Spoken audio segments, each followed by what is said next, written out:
to walk around the neighborhood, feeling blessed, never stressed. Got that sunshine on my Sunday best. Yeah, hey, every day can be a better day despite the challenge. All you gotta do is leave it better than you found it. It's gonna get difficult to stand, but hold your balance. I just say whatever, cause there is no way you're around it. Everyone falls down sometime, but you just gotta know it'll all be fine. It's okay. It's okay. It's okay. Feeling good.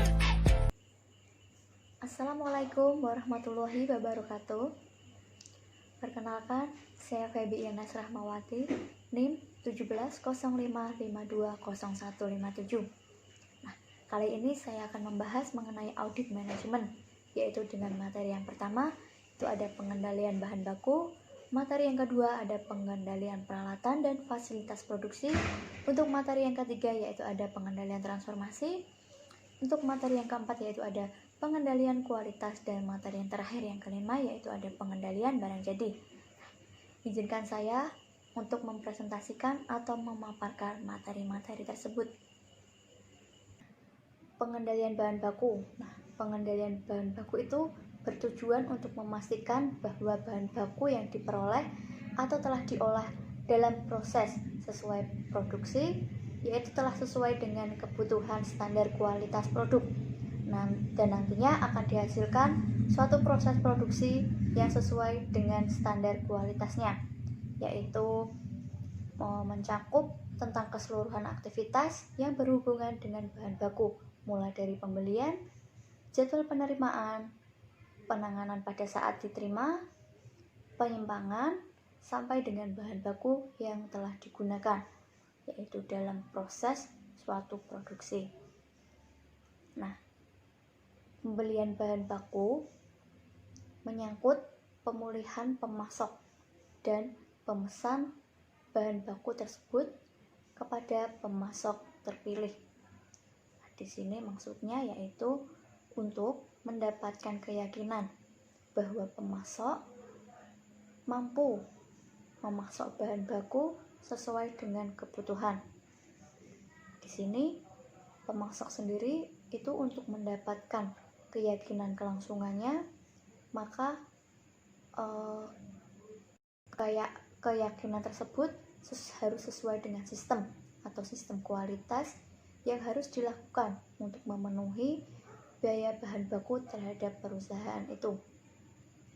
Nah, di sini kemudian dalam penanganan bahan baku untuk efisiensi dan operasi. Di sini dijelaskan bahwa untuk memperoleh harga yang kompetitif,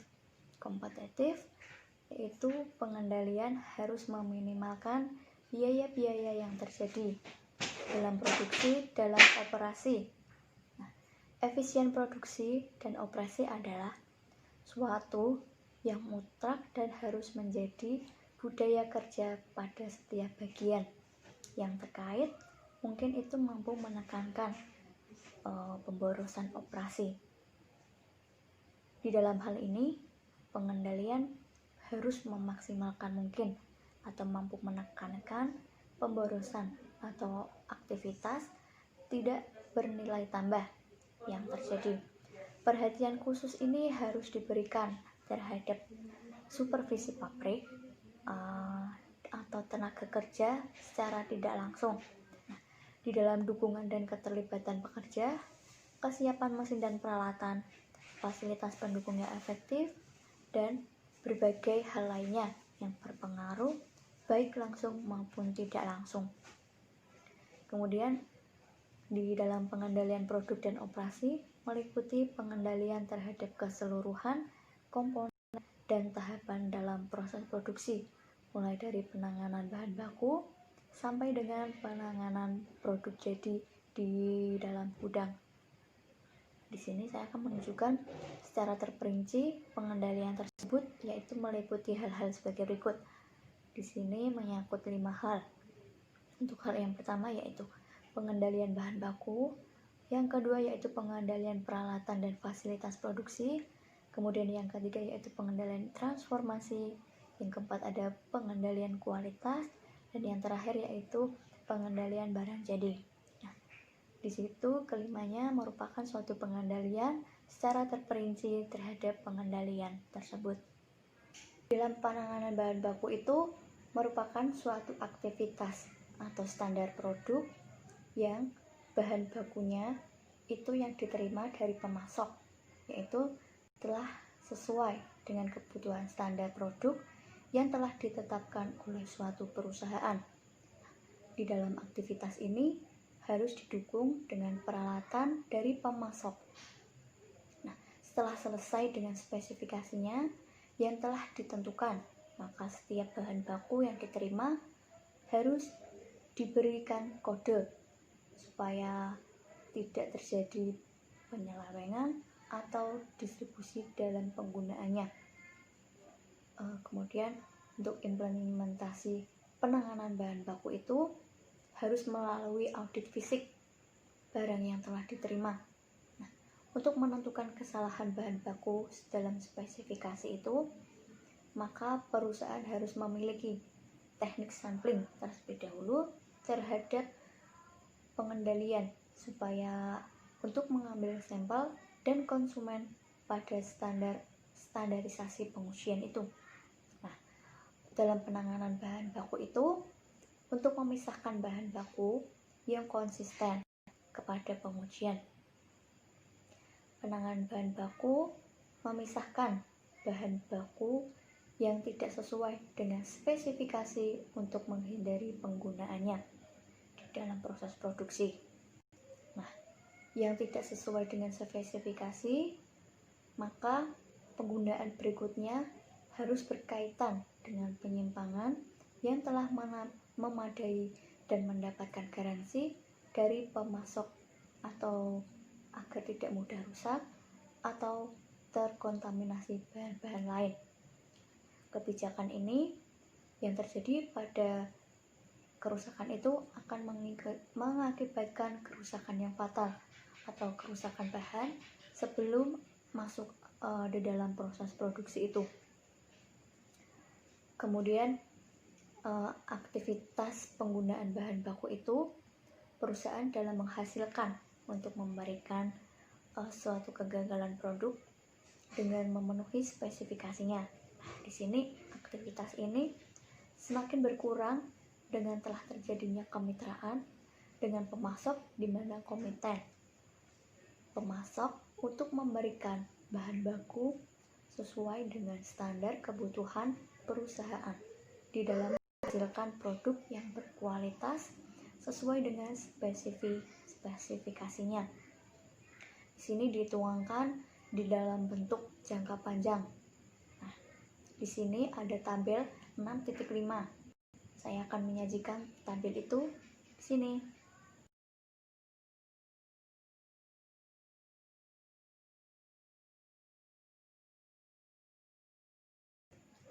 Kemudian di sini saya akan membahas yaitu ada memaksimalkan tingkat pelayanan. Nah, dalam memaksimalkan tingkat pelayanan ini, pengendalian harus menjamin bahwa pelayanan telah diberikan secara tepat. Nah, beberapa elemen yang harus dilaksanakan untuk memperhatikan kasus ini adalah yang pertama ada kualitas produk, yang kedua ada kesediaan produk, yang ketiga harga yang komutatif, yang keempat ada penyediaan untuk stok sebagai pengaman dan penyerahan yang tepat waktu. Dalam proses ini harus memahami bahwa pelanggan harus dilayani dengan tepat, bukan saja pelanggan eksternal, tetapi tidak kalah pentingnya adalah pelanggan internal. Nah, kemudian untuk meminimalkan investasi kepada persediaan di dalam pengendalian ini harus mampu memadu seluruh aktivitas dalam artian utama atau pendukung. Di dalam manufaktur ke dalam suatu proses yang telah terintegrasi, sehingga proses berjalan sesuai dengan rencana dan jadwal yang telah ditentukan. Di dalam aktivitas ini dan penerimaan bahan baku harus terintegrasi dengan jadwal sesuai produksi. Dengan demikian, aktivitas juga dengan jadwal produksi harus terintegrasi dengan rencana atau jadwal di dalam penyerahan kepada pelanggan. Semua hubungan ini harus berjalan seperti halnya hubungan pedagang pemasok. Di masa setiap hubungan ini harus berjalan seperti biasanya, di mana setiap hubungan ini harus berjalan seperti biasanya, baik akan mencapai arus produksi yang mulus, yang minimum di waktu yang cukup pendek. Untuk materi yang kedua yaitu mengenai pengendalian peralatan dan fasilitas produksi. Di sini dijelaskan bahwa pengendalian peralatan dan fasilitas produksi ini memiliki tujuan, yaitu untuk memastikan bahwa semua pengendalian dan fasilitas produksi ada di dalam keadaan siap untuk melaksanakan proses produksi. Nah, peralatan dan fasilitas produksi harus ada di dalam suatu ketentuan dalam penggunaannya. Di desain dan penempatan peralatan yang tepat menjadi faktor utama di dalam proses berjalannya produksi secara efektif dan efisien, serta mampu menghasilkan produk tepat sesuai dengan yang telah dijadwalkan. Dari seluruh peralatan dan fasilitas lainnya harus sesuai dengan ukuran dan desain produk yang telah ditentukan. Peralatan ini harus berada pada tempat yang tepat, yaitu sesuai dengan kebutuhan suatu proses produksi yang efektif dan efisien. Perusahaan harus memiliki sesuatu prosedur yang tertulis yang menjadi pedoman penggunaan, pemeliharaan, perbaikan suatu prosedur tertulis, dan suatu fasilitas produksi lainnya. Kemudian, prosedur tersebut harus secara jelas memuat tentang pedoman setup mesin, pembersihan setelah digunakan, jadwal, pemeliharaan, dan perbaikan peralatan yang telah diperlukan untuk mendukung kelancaran proses produksi. Dalam penempatannya, fasilitas dan peralatan ini harus sesuai dengan karakteristik atau metode produksi yang telah diterapkan. Nah, sehingga arus material dalam proses produksi dapat berjalan secara efektif di dalam pedoman penggunaan dan pemeliharaan. Pedoman ini harus berfungsi untuk melindungi operator dari kecelakaan akibat tidak bisa mengoperasionalkan peralatan dan melindungi peralatan dari kerusakan karena jadwal pemeliharaan dan perbaikan ini tidak tepat waktu. Sini saya akan menjelaskan di tabel 6.6, yaitu menyajikan program audit atas audit pengendalian peralatan dan fasilitas produksi. Di sini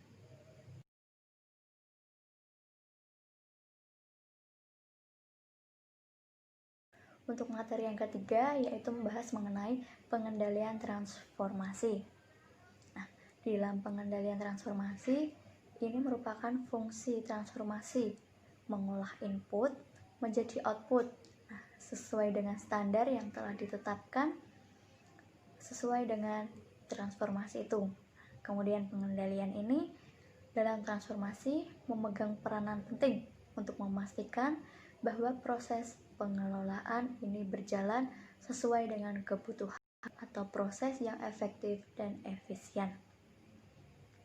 Pada pengendalian ini, tugas seorang tim pengendali kualitas atau quality control sangat penting untuk memastikan bahwa proses yang berjalan menghasilkan produk yang tepat dalam artian kualitas atau kuantitas produk itu.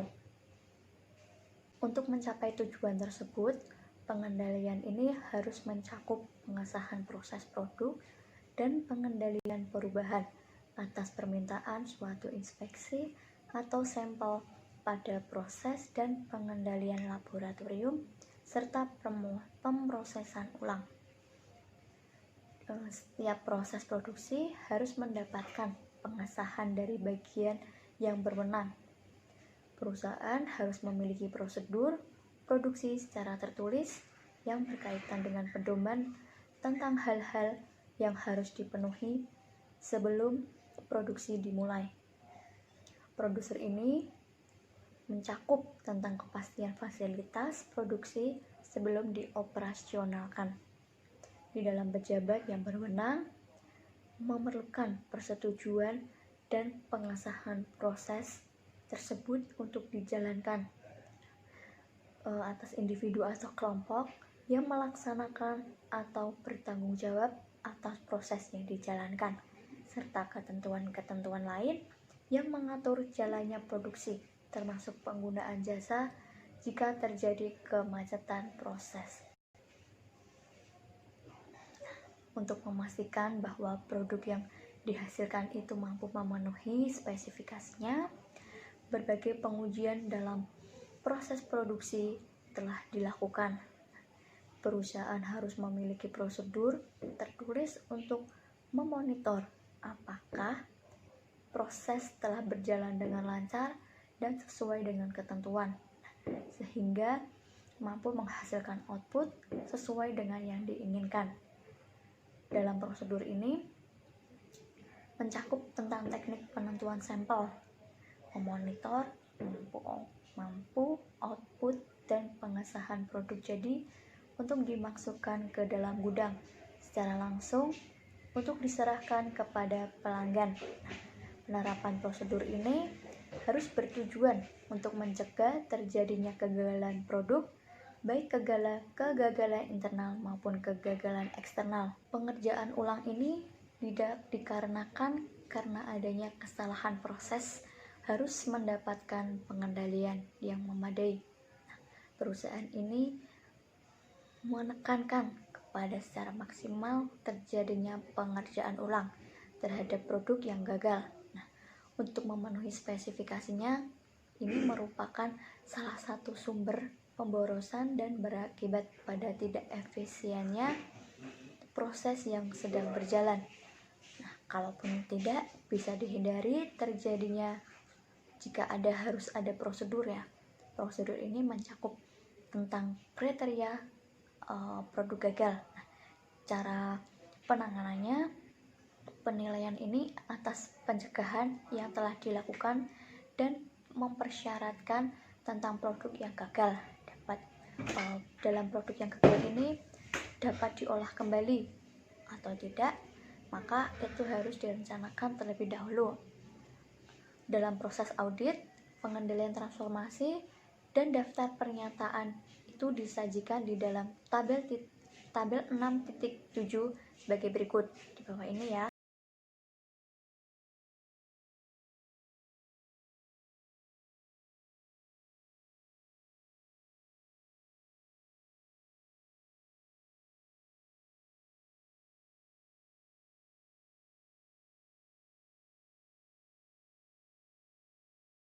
Untuk materi yang keempat yaitu pengendalian kualitas. Pengendalian kualitas tidak cukup dipahami sebagai pengendalian proses produksi yang hanya membedakan tanggung jawab kualitas produk kepada unit kendali kualitas. Dihasilkannya produk yang mampu memenuhi spesifikasi pelanggan sesungguhnya adalah tanggung jawab bersama setiap komponen yang terlibat di dalam suatu operasional perusahaan. Setiap bagian atau fungsi yang terlibat di dalam perusahaan itu, dari persiapan sampai dengan proses operasional, perusahaan ini memiliki tanggung jawab secara proporsional terhadap kualitas produk dan kemampuannya dalam memenuhi harapan pelanggan. Di dalam hal ini, kualitas produk harus sesuai dengan kriteria dan harus sesuai dengan efisiensi dan efektivitasnya dalam memenuhi kebutuhan para pelanggan atau konsumen. Sebagai contoh, di sini saya akan menyontohkan Northern Trust Corporation menetapkan 4 tujuan kualitas yang dapat memadu perusahaan di dalam produk yang telah ditawarkan. Untuk yang pertama yaitu Unrivaled Client Satisfaction. Nah, di situ terdapat tiga hal yang penting. Untuk yang pertama, client net drive improvement decision. Kemudian yang kedua ada all area net and ongoing process for establishing client partner requirement. Kemudian yang ketiga ada prevention of defects is essential to meet on the action ex client and partner and requirement. Kemudian untuk yang kedua yaitu continuous improvement of a process. Nah, di situ dibagi menjadi 3. Untuk yang pertama, everything is a process. Yang kedua ada proses measurement, provide this fact that will with decisions. Kemudian yang terakhir yaitu to solve problem looks by your performance so you can find and remove to cause. Inspired leadership yaitu dibagi menjadi 3. Yang pertama itu absolute equity management is a shift toward attention of both process and result. Kemudian we will deliver absolute quality to our client. Ketiga, manager can learn improvement by creating a display of support and respect for all northern people. Kemudian yang keempat yaitu yang terakhir ada active improvement of people. Di sini menyangkut 3 hal penting ya. Untuk hal yang pertama yaitu everyone has a vital role in the delivery durable client satisfaction toward absolute equity in everything we do. Kemudian yang kedua itu ada we exceed client expectation with our northern people apply a systematic and disparition improvement to process development. Kemudian yang ketiga ada skill improvement and knowledge of the bank are fundamental to northern people. Kemudian apa yang dilakukan Northern Trust Company ini dapat dipakai sebagai alat ukur atau tolak ukur untuk merencanakan program dan pelatihan dalam pertimbangan yang tepat untuk karyawan, sehingga mampu memberikan kinerja terbaiknya bagi suatu perusahaan.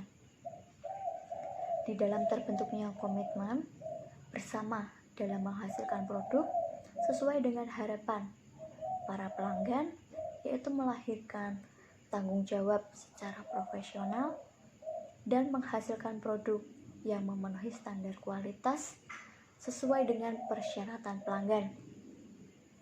Pada kondisi ini, produk yang memenuhi standar kualitas sesuai dengan persyaratan yang telah disepakati antara pelanggan dan konsumen. Pada kondisi ini, di bagian fungsi bekerja sama dengan bagian fungsi lain, sehingga membentuk suatu rantai nilai di mana antara fungsi-fungsi tersebut yang terlibat dalam keberhasilan terjadi hubungan pemasok pelanggan. Optimalisasi pengelolaan rantai internal, yaitu internal value chain, akan mengintegrasi seluruh sumber daya yang terlibat di dalam proses operasi untuk saling mendukung pencapaian atas tujuan perusahaan itu.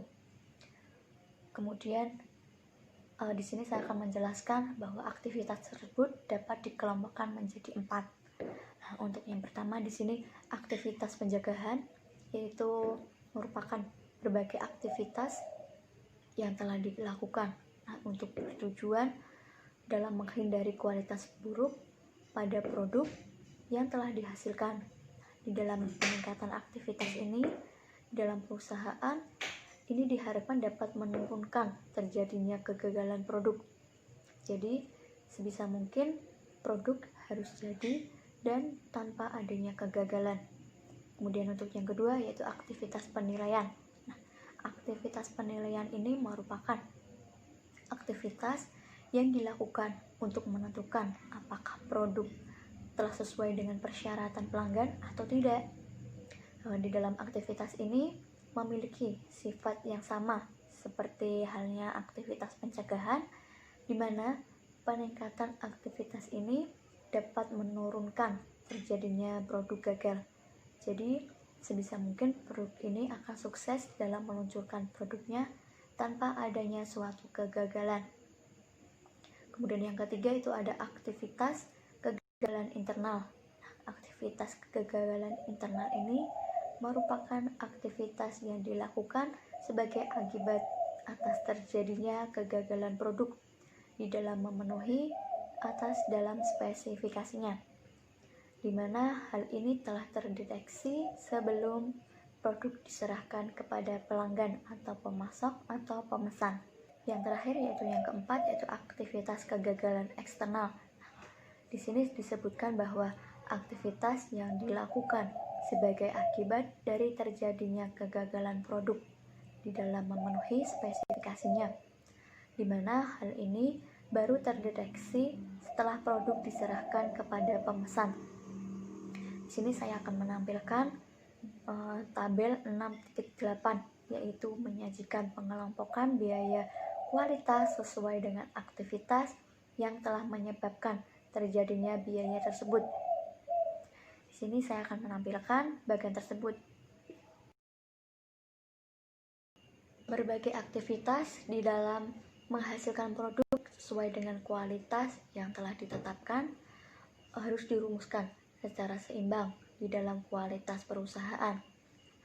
Nah, aktivitas ini merupakan pencegahan dan penilaian yang merupakan aktivitas persiapan untuk mencegah terjadinya kegagalan produk.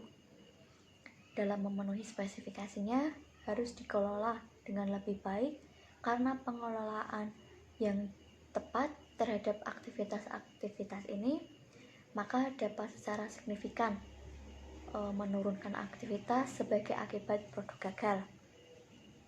Biaya-biaya ini kualitas dapat memberikan informasi tentang bagaimana perusahaan mengelola aktivitas-aktivitas kualitasnya.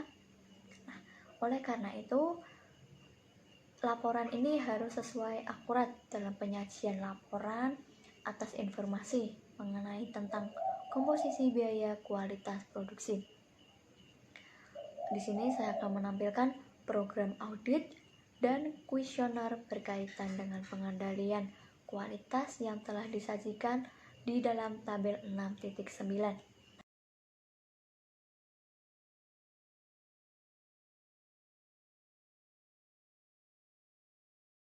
Nah, pengendalian barang jadi itu merupakan pengendalian yang dilakukan terhadap pengelolaan barang setelah selesai diproduksi.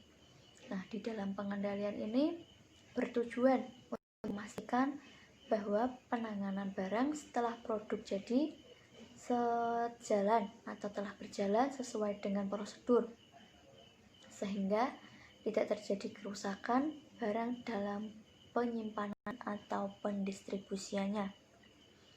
Di dalam itu, untuk memastikan bahwa barang dalam kondisi sesuai dengan persyaratan pelanggan pada saat telah diserahkan, maka pengendalian ini melakukan melalui tahap.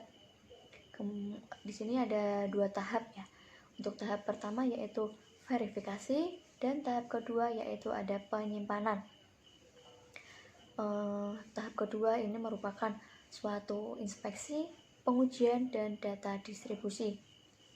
Nah, verifikasi, penanganan dan penyimpangan ini dijuluki untuk memastikan bahwa barang jadi telah diterima dari proses produksi dan telah ditandatangani dengan baik termasuk penyimpangannya. Nah, berkaitan dengan hal ini, maka perusahaan harus memiliki suatu prosedur yang tertulis menyangkut bagaimana dan siapa yang memeriksa pesanan dari produk itu untuk produk yang telah dihasilkan. Penentuan ini bahwa yang telah diaudit dan belum diaudit oleh bagian pengendalian kualitas yang telah ditentukan oleh suku penyimpangan dalam tepat dan sesuai dengan karakteristik produk pengendalian barang jadi. Untuk yang kedua yaitu inspeksi, pengujian, dan distribusi. Maka ini menyangkut penanganan produk untuk memastikan bahwa produk yang telah diarahkan kepada pelanggan adalah sesuai dengan spesifikasinya. Nah, pengendalian ini menyangkut pengujian sesuai tentang adanya spesifikasi, pengelolaan persediaan untuk mendapatkan kepastian bahwa produk yang telah diproduksi pertama telah didistribusikan terlebih dahulu, supaya prosedur penanganan terhadap produk atau metode pengambilan sampel dalam pengujian ini, ketentuan pemasaran tabel kedaluarsa, pengelolaan persediaan, dan penanganan produk yang telah dikembalikan kepada pelanggan, program audit, dan beberapa kuesioner berkaitan dengan pengendalian produk jadi yang disajikan di tabel 6.10 sebagai berikut. Pengendalian barang jadi. Nah, pengendalian barang jadi itu merupakan pengendalian yang dilakukan terhadap pengelolaan barang setelah selesai diproduksi. Nah, di dalam pengendalian ini bertujuan untuk memastikan bahwa penanganan barang setelah produk jadi sejalan atau telah berjalan sesuai dengan prosedur, sehingga tidak terjadi kerusakan barang dalam penyimpanan atau pendistribusiannya. Di dalam itu, untuk memastikan bahwa barang dalam kondisi sesuai dengan persyaratan pelanggan pada saat telah diserahkan, maka pengendalian ini melakukan melalui tahap. Di sini ada 2 tahap ya. Untuk tahap pertama yaitu verifikasi dan tahap kedua yaitu ada penyimpanan. Tahap kedua ini merupakan suatu inspeksi, pengujian, dan data distribusi. Nah, verifikasi, penanganan, dan penyimpangan ini dijuluki untuk memastikan bahwa barang jadi telah diterima dari proses produksi dan telah ditandatangani dengan baik termasuk penyimpangannya. Nah, berkaitan dengan hal ini, maka perusahaan harus memiliki suatu prosedur yang tertulis menyangkut bagaimana dan siapa yang memeriksa pesanan dari produk itu untuk produk yang telah dihasilkan. Cukup sekian presentasi atau pembahasan yang dapat saya sampaikan. Mohon maaf apabila ada kesalahan kata yang saya sengaja atau tidak disengaja, karena saya hanyalah manusia biasa yang tak luput dari segala kesalahan. Sebelumnya, saya berterima kasih kepada dosen saya, yaitu Bapak Arif Himawan, yang telah memberikan tugas ini kepada kelompok kami, yaitu kelompok B1 Akuntansi Universitas Tikubang Unisbank Semarang. Akhir kata, wassalamualaikum warahmatullahi wabarakatuh. Hey, feeling good, like I should. When in dark, walk around the neighborhood. Feeling blessed, never stressed. Got that sunshine on my Sunday best. Yeah, hey, every day can be a better day despite the challenge. All you gotta do is leave it better than you found it. It's gonna